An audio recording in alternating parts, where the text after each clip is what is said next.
नमस्कार प्यारे मित्रों, बिल्कुल निशुल्क पशु परिचर भर्ती की तैयारी में नेक्स्ट क्लास में आप सभी साथियों का स्वागत है। दोस्तों, पशु परिचर के अंदर पशुपालन जिसके 45 क्वेश्चन आएंगे और 45 में से 45 क्वेश्चन हमें करने हैं सही। इसी का टारगेट लेकर हम चल रहे हैं। क्लास नंबर 10 और आज जो हमारा टॉपिक रहेगा वो आपको दिखाई दे रहा है। दोस्तों, कृत्रिम गर्भाधान एवं संकर प्रजनन कैसे होता है, कौन सी विधियां काम में ली जाती है, क्या लक्षण होते हैं, क्या देखभाल करनी चाहिए। दोस्तों, इन सभी के बारे में आज इस क्लास के अंदर हम चर्चा करेंगे। दोस्तों, जो ये नोट्स है, जिन नोट्सों से हम अध्ययन करते हैं, अगर ये नोट्स आप प्राप्त करना चाहते हैं तो कुचामन ऑनलाइन क्लासेज ऐप है, उसके स्टोर में ये नोट्स उपलब्ध है। संपूर्ण के संपूर्ण नोट्स पशु परिचर भर्ती के जो क्लासें यूट्यूब पे हो चुकी है उन क्लासों के नोट्स वहां पर आपको मिल जाएंगे, तो वहां से आप प्राप्त कर सकते हैं। एक बार जो साथी हमारे साथ जुड़े हुए हैं, वीडियो को लाइक, शेयर और चैनल को सब्सक्राइब करना ना भूलें। एक लाइक हमारा मनोबल बढ़ाता है, इसलिए लाइक जरूर करें। दोस्तों, कोई भी पशु परिचर भर्ती को लेकर आपके मन में कंफ्यूजन है, फोरम, एग्जाम या अन्य किसी भी प्रकार की जानकारी चाहिए तो नीचे दी गई इंस्टाग्राम पर जाइए और वहां पर जाकर मैसेज के द्वारा जानकारी ले सकते हैं। दोस्तों, शुरू करते हैं आज की इस बेहतरीन प्यारी क्लास को। दोस्तों,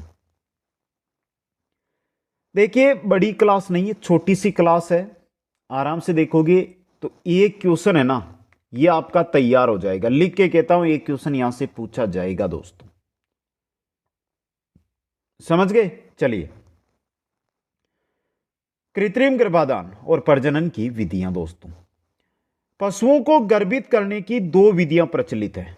एक तो होता है प्राकृतिक प्रजनन विधि, दूसरा है कृत्रिम प्रजनन या कृत्रिम गर्भाधान विधि।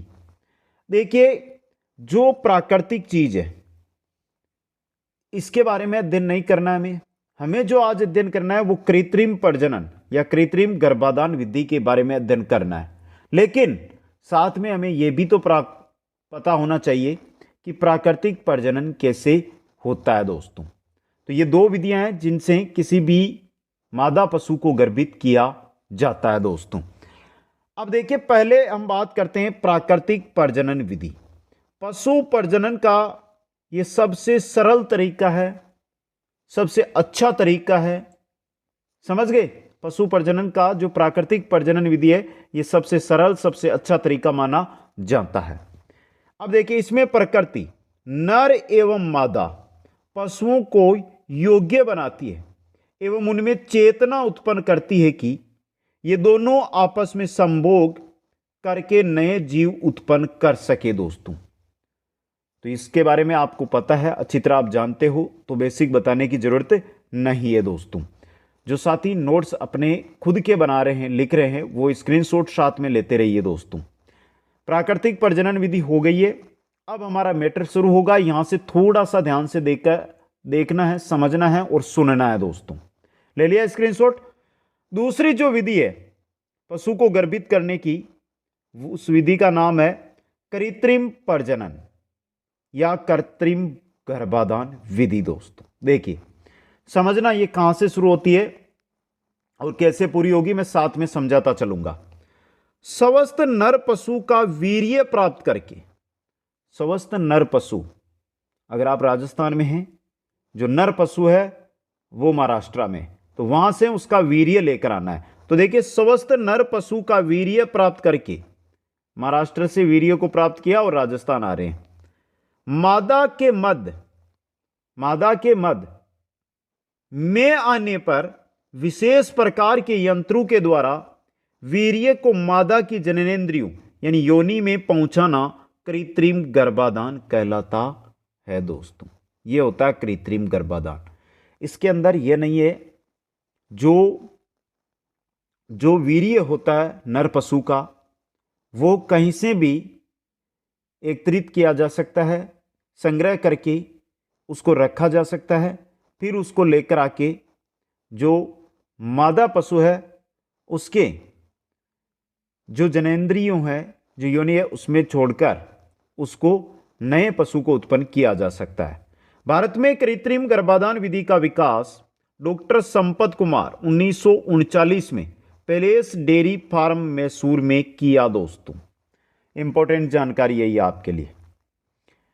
नोट, प्राकृतिक विधि में एक सांड एक वर्ष में लगभग 100 गायों को गर्भित कर सकता है। गाय और सांड की बात करते हैं। जो बेल होता है, बेल सांड, जो प्राकृतिक विधि होती है ना, उसके अंदर 100 गायों को ही वो गर्भित कर सकता है। लेकिन कृत्रिम गर्भाधान विधि है, इसमें एक सांड एक वर्ष में 1000 गायों को गर्भित कर सकता है दोस्तों। समझ गए। राजस्थान में कृत्रिम गर्भाधान के काम फ्रेंच मिनी स्ट्रा ली जाती है। के काम में क्या ली जाती है? फ्रेंच मिनी स्ट्रा काम में ली जाती है, जिसमें वीर्य की मात्रा 0.25 ml रहती है।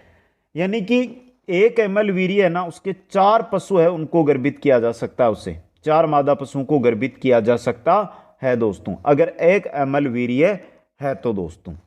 समझ गए। लीजिए स्क्रीनशॉट यहां पे। आगे चलिए, अब देखिए आगे यहां पे। अब देखिए, वीर्य संरक्षित तरल नाइट्रोजन गैस में रखते हैं। जो वीर्य को अगर आप संरक्षित कर रहे हैं तो उसको किस में रखेंगे? तरल नाइट्रोजन गैस में, जिसका तापमान -196 डिग्री सेल्सियस होता है। -196 डिग्री सेल्सियस दोस्तों। ठोस नाइट्रोजन गैस का तापमान कितना होता है? -212 डिग्री सेल्सियस। यहां पे माइनस का चिन्ह है दोस्तों। -212 डिग्री सेल्सियस ठोस जो नाइट्रोजन गैस है उसका तापमान होता है दोस्तों। -195 डिग्री सेल्सियस तापमान होते ही या तापमान ज्यादा होते ही नाइट्रोजन गैस वाष्पीकृत हो जाती है। 196 डिग्री सेल्सियस रहता है ना माइनस में, तब तक तो ये तरल है। जैसे ही -195 डिग्री सेल्सियस इसका टेम्परेचर जाएगा ना, तो ये क्या हो जाएगी? उड़ जाएगी, मतलब वाष्पीकृत हो जाएगी। कृत्रिम गर्भाधान करने से पहले शुक्राणु को एक्टिव करने के लिए स्ट्रा को 30 सेकंड के लिए लगभग 37 डिग्री सेल्सियस तापमान वाले पानी में डालते हैं, जिसे थोइंग कहते हैं। अब देखिए, आप वीर्य है वो महाराष्ट्र से राजस्थान नाइट्रोजन गैस के अंदर लेकर आ रहे हैं। अब देखिए, वीर्य को एकत्रित कैसे करेंगे, तो उसकी 3 विधियां होती है जो आगे आ जाएगी, उनके बारे में बता दूंगा आपको। समझ गए। तो उसको आप राजस्थान लेकर आ गए नाइट्रोजन में -196 डिग्री सेल्सियस टेम्परेचर पर ही। समझ गए। अब अगर आपको जो उस वीर्य में शुक्राणु है, उन शुक्राणु को एक्टिव करना है ना, तो 37 डिग्री सेल्सियस टेम्परेचर पर उनको रखना होगा, तभी वो क्या करेंगे? काम करने लगेंगे। इसके लिए जो 0.25 ml का जो ml हम वीर्य लेते हैं, उसको 30 सेकंड के लिए यानी आधी मिनट के लिए 37 डिग्री टेम्परेचर वाले पानी में डाला जाता है, और इसे कहते हैं थोइंग दोस्तों। नाइट्रोजन गैस रंग, स्वाद व गंधहीन होती है दोस्तों। रंगहीन, स्वादहीन और गंधहीन होती है। लीजिए दोस्तों स्क्रीनशॉट यहां से। तो देखिए, कृत्रिम गर्भाधान कैसे किया जाता है, शायद आपको समझ में आ गया होगा। बाकी देखिए, गर्भित करने का स्थान कहां पर है, जो वीर्य को छोड़ा जाता है, शुक्राणु को छोड़ा जाता है, उसके बारे में आ जाएगी आगे जानकारी। अब देखिए, वीर्य हम कर रहे हैं, तो वीर्य लेकर कैसे आएंगे उसको देखिए। वीर्य एकत्रीकरण, इसकी प्रमुख 3 विधियां होती है। एक होती है कृत्रिम योनि विधि। कृत्रिम योनि विधि, जिसका विकास रूस के अंदर किया गया था 1930 में। रूस के अंदर कृत्रिम योनि विधि का विकास किया गया था। इसके अंदर क्या किया गया था कि प्लास्टिक की एक योनि बनाई गई, और उसके अंदर जो है वीर्य है वो इकट्ठा किया गया दोस्तों। इलेक्ट्रो इजाकुलेशन विधि, जिसका आविष्कार 1922 के अंदर किया गया। कब किया गया? 1922 में। और तीसरा है मसाज मेथड, मसाज विधि। इन 3 विधियों के द्वारा वीर्य का एकत्रीकरण किया जाता है दोस्तों। समझ गए। इन 3 विधियों से वीर्य को निकाला जाता है। समझ गए। अब देखिए, कृत्रिम गर्भाधान की विधियां अलग अलग पशु में अलग अलग विधि है वो काम में ली जाती है। इनका नाम याद रखना है, क्योंकि आपका पेपर 10th इस तरह का पेपर आएगा, उसमें कोई डीपली क्वेश्चन नहीं आएगा। आपको सिर्फ नाम याद रखना है कि गाय को कृत्रिम गर्भ धारण करने के लिए कौन सी विधि काम में ली जाती है, भेड़ के लिए कौन सी ली जाती है, सुअरी के लिए कौन सी ली जाती है। तो ये नाम याद रख लो, बाकी कुछ नहीं है।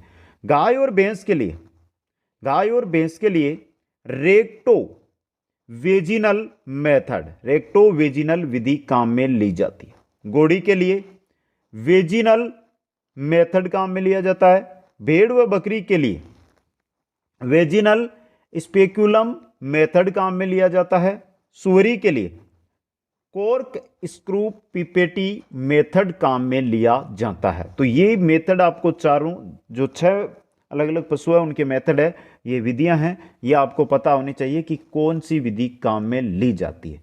अब जब हम आगे बात करेंगे ना, वो बात करेंगे कृत्रिम गर्भाधान कैसे किया जाता है दोस्तों, कौन कौन से उपकरण काम में लेते हैं और उन उपकरणों का क्या काम वहां पर होता है। लीजिए यहां से स्क्रीनशॉट एक बार। अब देखिए यहां पे कृत्रिम गर्भाधान में काम आने वाले उपकरण, कृत्रिम जो गर्भाधान है उसमें कौन कौन से उपकरण काम में आते हैं। पहली है एआई गन, स्टील की बनी होती है। क्या होती है? स्टील की बनी होती है। क्या काम में लिया जाता है? एआई गन होती है जिसके द्वारा आप जब भी पशु डॉक्टर आए उनके पास जाइए, एआई गन के माध्यम से जो सीमन स्ट्रा होती है जिसके अंदर वीर्य रहता है, उस वीर्य को इस गन के माध्यम से ही योनि के अंदर डाला जाता है। एआई सिद्ध जो प्लास्टिक की बनी होती है, जो सीमन स्ट्रा होती है ना, देखिए ये सीमन स्ट्रा आगे आ जाएगी, इसके ऊपर लगी हुई होती है। सीमन स्ट्रा पीवीसी की बनी होती है जिसमें वीर्य रहता है। राजस्थान में फ्रेंच मिनी स्ट्रा काम में ली जाती है और इसमें वीर्य 0.25 ml लिया जाता है दोस्तों। LN2 क्रियोकेन जार देखिए, यह पढ़ लीजिए, यह क्या चीज है। यह एल्यूमिनियम का या स्टील का बना होता है जिसमें तरल नाइट्रोजन गैस भरी रहती है। वह वीर्य को सुरक्षित रखा इसी के अंदर जाता है दोस्तों, -196 डिग्री सेल्सियस टेम्परेचर पर। राजस्थान का पहला सीमन वीर्य बैंक है जो बस्सी जयपुर में है और दूसरा है जो मंडोर जोधपुर के अंदर स्थित है दोस्तों। लीजिए स्क्रीनशॉट यहां से। तो कृत्रिम गर्भाधान अच्छी तरह आप समझते हो क्या चीज है, कैसे किया जाता है। और जो गांव से बिलोंग करते हैं, जो गांव से हैं, उन सभी साथियों को पता है, क्योंकि घर पर आजकल 99% जो पशु है उनका गर्भाधान कृत्रिम रूप से किया जाता है दोस्तों। अब देखिए गर्भित करने के स्थान है, इसके बारे में चर्चा करते हैं। प्राकृतिक विधि में वीर्य योनि के भीतरी भाग या गर्भाशय ग्रीवा के पास छोड़ा जाता है। यह तो प्राकृतिक विधि है दोस्तों। कृत्रिम गर्भाधान विधि में वीर्य को गर्भाशय ग्रीवा या सर्विकस के मध्य भाग में छोड़ा जाता है। यहां पे देखिए गर्भाशय ग्रीवा के पास छोड़ा गया, लेकिन यहां पे गर्भाशय ग्रीवा के मध्य में छोड़ा जाता है। गर्भावस्था का सामान्य परीक्षण, अगर कोई पशु है वो गर्भ उसको कर दिया उसका गर्भधारण, तो क्या हुआ है या नहीं उसका गर्भधारण। तो देखिए इसकी पुष्टि के लिए पशु के गर्भधान के 60 दिन पश्चात गर्भधारण की जांच की जाती है, यानी लगभग 2 महीने बाद उसकी जांच है वो की जाती है दोस्तों। लीजिए स्क्रीनशॉट। गर्भावस्था और जब उसका प्रसव होगा उस समय हमें पशु के लिए क्या देखभाल करनी चाहिए उसके बारे में चर्चा कर लेते हैं। तो गर्भावस्था एवं प्रसव के समय पशु की देखभाल। गाय के बाने, गाय का उदाहरण लेकर आया हूं मैं यहां पे। तो गाय के बाने के 2 से 3 माह पूर्व दूध निकालना उसका बंद कर देना चाहिए। गर्भकाल के अंतिम 3 माह में लगभग 1 किलोग्राम अतिरिक्त दाना उसको देना चाहिए प्रतिदिन। पाचनशील भोजन उसको देना चाहिए। गाय को सर्दी और गर्मी से बचाना चाहिए। गर्भवती गाय को अन्य गायों से अलग रखना चाहिए। ब्याने के लगभग 1 सप्ताह पूर्व 50 से 100 ग्राम, यानी कि गाय है उसका प्रसव होना हो उसके लगभग 1 सप्ताह पहले 50 से 100 अजवाइन अजवाइन प्रतिदिन तेल में मिलाकर देनी चाहिए दोस्तों। ये देखभाल आपको करनी चाहिए। अब बात करते हैं प्रसव के लक्षण। गाय बच्चे को जन्म कब देगी, यानी प्रसव उसका कब होगा। तो प्रसव के लक्षण दोस्तों देखिए, जब गाय बार बार उठती है और बैठती है, खड़ी होती है वापस बैठ जाती है, खड़ी होती है वापस बैठ जाती है, गाय का अयन व थन है वो फूल जाते हैं, योनि और थन फूल जाते हैं। भग वलवा पर जूरियां पड़ जाती है। गाय चारा दाना खाना बंद कर देती है। पशु के पुट्टे ढीले पड़ जाते हैं। प्रसव के समय सर्वप्रथम एक थैली दिखाई देती है। इसी के साथ प्रसव की जो क्रिया है वो शुरू हो जाती है दोस्तों। पशु को गादी दूध से भर जाता है। पशु की जो गादी होती है वो दूध से भर जाती है, थन है वो दूध से भर जाते हैं दोस्तों। ये प्रसव के समय के लक्षण है दोस्तों।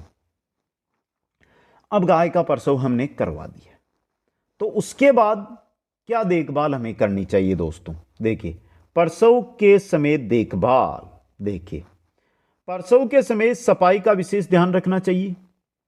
प्रसव के समय पशु को अनावश्यक रूप से न छेड़ें, उसे स्वाभाविक रूप से बयाने देना चाहिए, यानी प्रसव होने देना चाहिए। यह नहीं कि आप वहां के बीच में जाकर अंगुली करें दोस्तों। जब थैली दिखने के 1 घंटा पश्चात तक यदि बच्चा बाहर ना आए तो बच्चे को निकालने में पशु की सहायता करें या चिकित्सक की सहायता लेनी चाहिए दोस्तों। प्रसव के तुरंत बाद गाय को गुड़, अजवाइन या सूंठ या मेथी आदि को पानी में उबाल कर देना चाहिए दोस्तों। यह कार्य है, अगर आपके सामने ऐसी पोजीशन बनती है तो ये सभी कार्य आपको करने हैं दोस्तों। समझ गए? तो प्रसव के समय देखभाल, यह था आपका कृत्रिम गर्भाधान और प्रसव के समय की जानकारी। अब बचता है संकर प्रजनन। छोटा सा टॉपिक है, मात्र 5 मिनट का समय लगेगा। संकर प्रजनन के बारे में चर्चा कर लेते हैं। क्या है संकर प्रजनन? इस विधि में 2 अलग अलग पशुओं का आपस में प्रजनन करवाया जाता है। बहुत जगह गाय का भैंसे से, बैल का भैंस से, यानी ऐसा प्रजनन। इसके अलावा जैसे कि अलग अलग नस्लों की जो गैयां होती है, गाय होती है, भैंस होती है, बकरी होती है, उनका प्रजनन कराया जाता है। इस विधि का प्रयोग ऐसे पशुओं को पैदा करने के लिए किया जाता है जिनको बाजार में बेचा जाता है, जैसे कि सुअरों या मुर्गी पालन दोस्तों। इस विधि का प्रयोग दूध उत्पादन को बढ़ाने के लिए भी किया जाता है, जिससे अच्छी नस्ल के पशु है उनको तैयार किया जा सके, अधिक मात्रा में वो दूध है वो दे दोस्तों। आमतौर पर इस विधि का प्रयोग पशुओं की नस्ल उत्तम नस्ल है वो उत्पन्न करने के लिए भी किया जाता है दोस्तों। समझ गए? अब देखिए जो संकर प्रजनन है, क्रॉस ब्रीडिंग है, ये कई प्रकार से की जाती है। मुख्य रूप से 3 प्रकार से हमारे भारत में की जाती है जो संकर प्रजनन है, संकरण प्रजनन है वो। तो देखिए उन तीनों के बारे में चर्चा करते हैं। पहला क्रिस क्रॉसिंग। क्रिस क्रॉसिंग, देखिए इस विधि से 2 अलग अलग नस्लों के एक ही प्रजाति के पशुओं का आपस में प्रजनन करवाया जाता है। एक ही प्रजाति की, जैसे कि भैंस की 2 अलग अलग नस्लें हैं, समझ गए? उनके अंदर जो भैंसा होगा वो अलग नस्ल का होगा, भैंस अलग नस्ल की होगी, उनके मध्य प्रजनन करवाया जाता है। इस विधि से मादा और उसकी संतान को बेहतर किया जा सकता है। दूसरी है ट्रिपल क्रॉसिंग। इस विधि से 2 अलग अलग नस्लों के एक ही प्रजाति के पशुओं का आपस में प्रजनन करवाया जाता है, जिसके अंदर बहुत बार एक ही नस्ल रहती है, एक ही पशु की नस्ल रहती है, या बहुत बार अलग पशु को भी काम में लिया जाता है दोस्तों। समझ गए? तो ये 2 विधियां तो हो गई संकर प्रजनन की, ले लिया स्क्रीनशॉट। तो आगे तीसरी विधि का अध्ययन कर लेते हैं। तीसरी जो विधि है उसका नाम है बेक क्रॉसिंग। बेक क्रॉसिंग, इस विधि से एक शुद्ध नस्ल के पशु का प्रयोग कर, एक शुद्ध नस्ल के पशु का प्रयोग कर संकर नस्ल को एक शुद्ध नस्ल में बदलने के लिए किया जाता है। शुद्ध नस्ल का पशु है उसका प्रयोग किया जाता है, और जो संकर है, जो मिला हुआ है अभी वर्तमान में, चाहे जो आपका बैल हो सकता है, चाहे गाय हो सकती है, चाहे भैंसा हो सकता है, चाहे भैंस हो सकती है, तो जो संकर है उसको शुद्ध नस्ल में बनाया जाता है बेक क्रॉसिंग से। इस विधि का प्रयोग पशु की आनुवंशिकी का अध्ययन करने के लिए वैज्ञानिक इसको काम में लेते हैं दोस्तों। तो ये संकर प्रजनन की 3 विधियां हैं जो हमारी यहां पे काम में ली जाती है। संकर प्रजनन के लाभ क्या क्या है? संकर प्रजनन के हमें लाभ क्या क्या है? तो पहला देखिए, ये किसी भी नस्ल की वांछनीय गुण जो उसमें न हो पैदा करने का मूल्यवान साधन है। आपके पास एक भैंस है जिसको समय का 3 लीटर दूध देती है। आप चाहते हैं कि जो इसकी बेटी हो वो 3-4 साल बाद जब बाए तो उसके बाद वो कम से कम 6 से 7 लीटर दूध दे, तो उसका जो आप गर्भधारण करवाएंगे वो किससे करवाएंगे? उस बेसे से जिसकी मां अच्छा दूध देती। समझ गए? ये सिस्टम है, मूल्यवान साधन है। ये जर्म प्लाज्म के असंतुलन पैदा कर उसमें पुनर्संयोजक विविधताएं लाती है, जिसे एक नई नस्ल तैयार करने का अच्छा उद्देश्य पूरा करती है। कुल मिलाकर संकर प्रजनन से अच्छी नस्लें हम तैयार कर सकते हैं। समझ गए? तो लीजिए स्क्रीनशॉट, फिर आगे देखते हैं। और इसके बारे में छोटा सा टॉपिक है, कोई बड़ा टॉपिक नहीं है ये, और एक बार में समझ में आ गया होगा, नहीं आया तो एक बार वीडियो वापस देख लेना, आराम से समझ में आ जाएगा। डाउट है तो यहाँ पे इंस्टाग्राम दे रखी है। सभी साथी से यही कहना चाहता हूं कि मेरे साथ इंस्टाग्राम पर जुड़ जाइए, नोट्स ऐप पर उपलब्ध है, वहां से आप प्राप्त कर सकते हैं। अब देखिए, यह वंशानुगत प्रसारण में विशेषताओं का अध्ययन करने का एक अत्यंत आसान साधन है। संकर नस्ल के पशु जो पहली पीढ़ी में 2 नस्लों में से वांछनीय गुणसूत्रों के सम्मिश्रण से पैदा हुए, संकर नस्ल के पशु वांछनीय गुणसूत्रों के सम्मिश्रण से पैदा हुए, आमतौर पर तीव्र विकास व अच्छा शक्ति प्रदर्शन करते हैं। इस प्रजनन प्रकार के प्रजनन से उत्पन्न संतान अपने माता पिता से ज़्यादा किफायती होते हैं। उनमें शारीरिक विकास तेजी से बढ़ता है, उनकी उत्पादन क्षमता ज़्यादा होती है। दोस्तों, ये तो इसके हो गए लाभ। अब कुछ हानियां भी तो होगी। जहां पर लाभ होता है ना, वहां पर हानियां 100% होती है, याद करके रखना। संकर प्रजनन की हानियां या नुकसान। संकर नस्ल के पशुओं में प्रजनन गुण कुछ कम हो जाते हैं, यानी प्रजनन क्षमता है ना उनकी डाउन हो जाती है। संकर प्रजनन हेतु 2 या 2 से अधिक शुद्ध नस्लों का रखरखाव करना जरूरी होता है ताकि संकर नस्ल के पशु पैदा किए जा सके। इससे खर्चा भी बढ़ता है। दोस्तों, तो यह था आपका कृत्रिम गर्भाधान और संकर प्रजनन। इतना पढ़ लो, क्वेश्चन इससे बाहर नहीं जाएगा। नोट्स ऐप पर उपलब्ध है। सभी साथियों से अनुरोध है कि नोट्स प्राप्त करें, वीडियो को लाइक, शेयर और चैनल को सब्सक्राइब करें। आप सभी साथियों को बहुत बहुत धन्यवाद। जय हिंद, जय भारत।